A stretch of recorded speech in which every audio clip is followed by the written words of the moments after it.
को इस विषय पर अपने विचार व्यक्त करने के लिए परंपरा पूर्व में रही है। तो मेरा आग्रह रहेगा कि जो दल के नेता हैं वो अपनी बात को संक्षिप्त में रखें। जब बिल विधेयक आएगा उस समय आप डिटेल में चर्चा कर सकते हैं। श्री अर्जुन राम मेघवाल जी।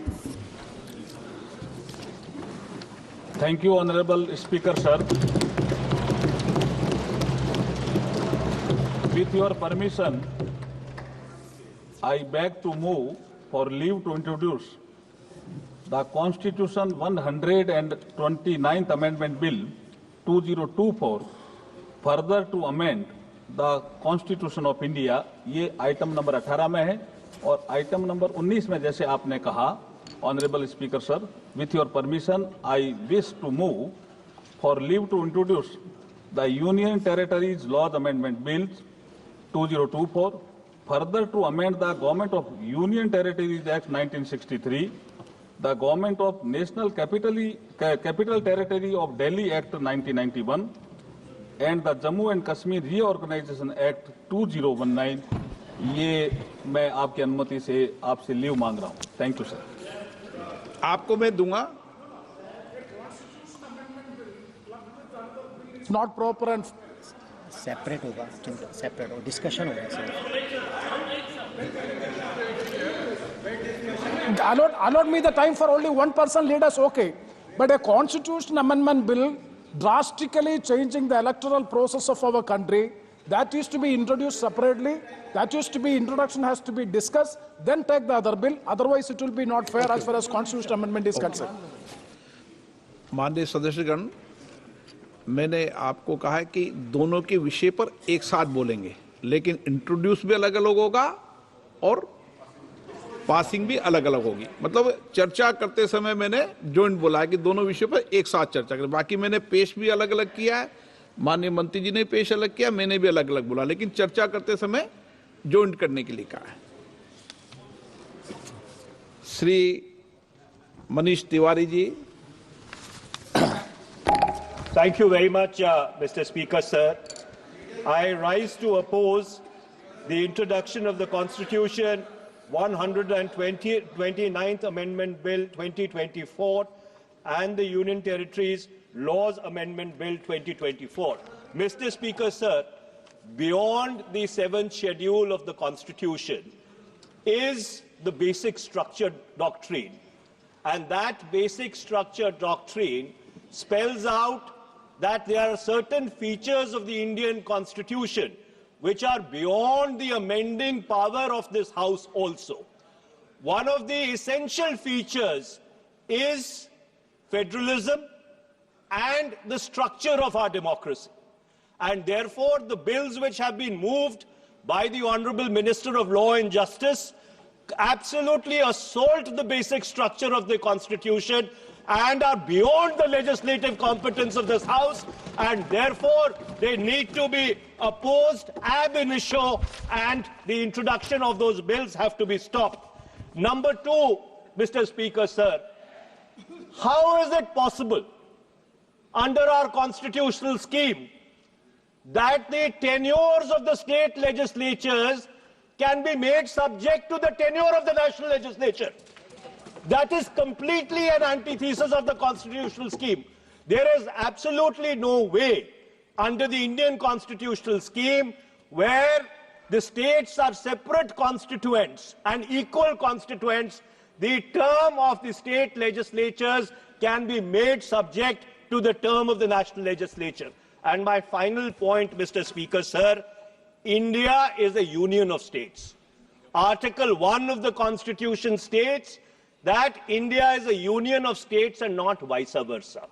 And so therefore, this excessive centralism, which is sought to be brought into existence by this bill, absolutely militates against the constitutional scheme in its essence, in its entirety, and in its very object. And therefore, Mr. Speaker, sir, I would once again like to urge this House that the introduction of the bill and the consideration of the bill because of the basic structure doctrine enunciated by the Supreme Court in the Kesavanand Bharti case is beyond the legislative competence of this House, and therefore this bill needs to be withdrawn immediately. Thank you, Mr. Speaker, sir. Dharmendra Yadav. धन्यवाद अध्यक्ष जी। मैं इस संविधान के 129वें संशोधन अधिनियम के विरोध के लिए खड़ा हूं। अध्यक्ष जी, मैं समझ नहीं पा रहा हूं, अभी 2 दिन पहले संविधान को बचाने की, संविधान की गौरवशाली परंपराएं की कस्में खाने में कोई कमी नहीं रखी। 2 ही दिन के अंदर संविधान की जो हमारी मूल भावना है, 2 ही दिन के अंदर संविधान का जो हमारा बेसिक स्ट्रक्चर है, 2 ही दिन के अंदर संविधान का जो हमारा संघीय ढांचा है, उसको खत्म करने के लिए संविधान संशोधन बिल लाए हैं। मैं मनीष तिवारी जी से सहमत हूं और अपनी पार्टी और अपने नेता आदरणीय अखिलेश यादव जी की ओर से कहना चाहता हूं, ये बिल पूरे देश के जो अलग अलग भेष, भाषाएं, संस्कृति, क्षेत्र की जो मान्यताएं हैं, जो हमारे संविधान निर्माताओं ने बहुत सोच विचार के मंथन अध्ययन करके ये संघीय ढांचा तैयार किया था, राज्यों का गठन भी किया था, संस्कृति के हिसाब से, क्षेत्र के हिसाब से, भाषा के हिसाब से, परिस्थितियों और समय के हिसाब से। मैं नहीं समझता अध्यक्ष जी, मुझे कहने में कोई संकोच नहीं, उस समय के हमारे संविधान निर्माताओं से विद्वान, बाबा साहब भीमराव अंबेडकर से ज्यादा विद्वान इस सदन में अभी कोई नहीं बैठा, मुझे कहने में संकोच नहीं है। और ये संविधान की मूल भावना को खत्म करके कैसे तानाशाही के रास्ते निकाले जाएं, इसके अलावा कोई काम ही नहीं बचा है। आखिर ये मनीष तिवारी जी ने कहा, कहीं एक विधानसभा के चुनाव अगर कोई अविश्वास आता है, अगर बहुमत नहीं मिलता है, तो क्या पूरे देश का चुनाव कराओगे? पूरे देश का चुनाव कराओगे? और ये लोग एक देश, एक संविधान, एक चुनाव की बात करते हैं। जो लोग 8 विधानसभाएं भी एक साथ नहीं करा पाते हो, मौसम देख के तारीखें बदलते हो, वो लोग बात करते हैं एक देश एक चुनाव की। इसलिए अध्यक्ष जी, मैं अपनी पार्टी की ओर से, अपने नेता आदरणीय अखिलेश यादव जी की ओर से इस बिल का पुरजोर विरोध करता हूं और आपके माध्यम से देश के जनमानस से कहना चाहता हूं, ये भारतीय जनता पार्टी के लोग तानाशाही लाने के नित नए रास्ते लाते हैं। जो 8 विधानसभाओं का चुनाव एक साथ नहीं करा पाए, 4 राज्यों के चुनाव एक साथ नहीं करा पाए, वो पूरे देश की लोकसभा और सारे प्रांतों की विधानसभाएं एक साथ कराने की बात करते हैं। मैं पूछना चाहता हूं सरकार से, अगर एक प्रांत के अंदर सरकार गिरती है तो क्या पूरे देश की लोकसभा के चुनाव कराओगे? क्या अगर लोकसभा के चुनाव के चक्कर में उस प्रांत के लोग क्यों सफर करेंगे? अरे चर्चा कर लेना। अरे कुछ नहीं बचा है, कुछ नहीं बचा है आपके पास। अध्यक्ष जी, सदन को थोड़ा सा सिस्टम में लाएं। अध्यक्ष जी, आपसे अनुरोध है, आपके माध्यम से सरकार से अनुरोध है, जनता ने बड़ी उम्मीदों के साथ हम सबको भेजा है और हम सब लोगों की जिम्मेदारी है, ये संविधान विरोधी, संघीय ढांचे विरोधी, बेसिक स्ट्रक्चर विरोधी कई केसों की चर्चा की मनीष तिवारी जी ने, मैं उनके साथ जोड़ते हुए माननीय सर्वोच्च न्यायालय की भावनाओं के विरोधी, गरीब विरोधी, दलित विरोधी, पिछड़ा विरोधी, मुसलमान विरोधी इस नीयत को वापस लो। ये अध्यक्ष जी, आपके माध्यम से मेरी आपसे प्रार्थना है। बहुत बहुत धन्यवाद। एक मिनट प्लीज। माननीय सदस्यगण, हम संसद के अंदर हर विषय की अलग अलग प्रक्रिया होती है।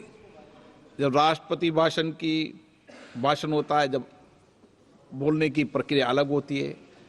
संविधान पर, उसकी 75 वर्ष की चर्चा पर जब विषय अलग होता है। आप जिस बिल का विधेयक पर विरोध कर रहे हैं, वो नियम 72 के तहत विरोध कर रहे हैं। तो मेरा आप सबसे आग्रह है कि हम संसद की मर्यादा, परंपरा, उसकी चर्चा को उच्च कोटि की बनाए, तो नियमों के तहत 72 में के परिप्रेक्ष्य में आप 1 मिनट प्लीज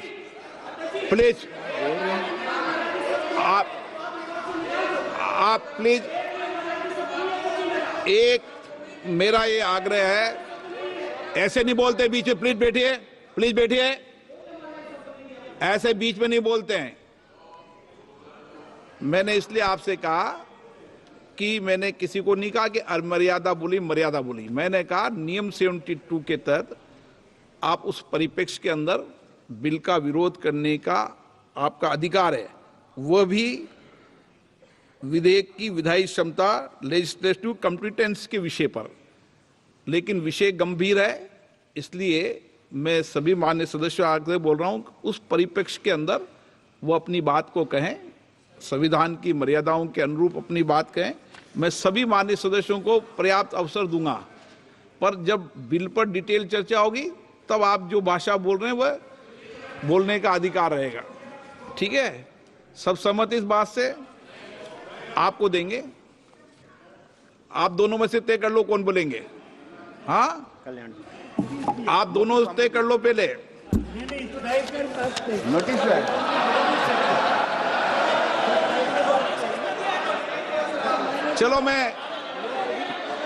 चलो मैं दोनों को 2-2 मिनट रख दूंगा। पहले Kalyan Banerjee. Under our constitutional scheme, the basic structure of constitution is read in between the lines. This proposed bill hits the basic structure of the constitution itself. And if any bill, any act which hits the basic structure of the constitution, that is ultra vires. And it is ultra vires. Sir, proposed Article 83, Sub-Article 5 is just contrary to Article 83, Sub-Article 2. Just contrary. Either you keep 83.2 or you keep 83.5. Both cannot be kept. Both are inconsistent with each other. Then, sir, effect of proposed Article 82A, Sub-Article 3 simply establishes that tenure of state legislative assembly simply depending upon the tenure of the House of the People. It is not a doctrine of pleasure. Doctrine of pleasure is under Article 311 of the Constitution.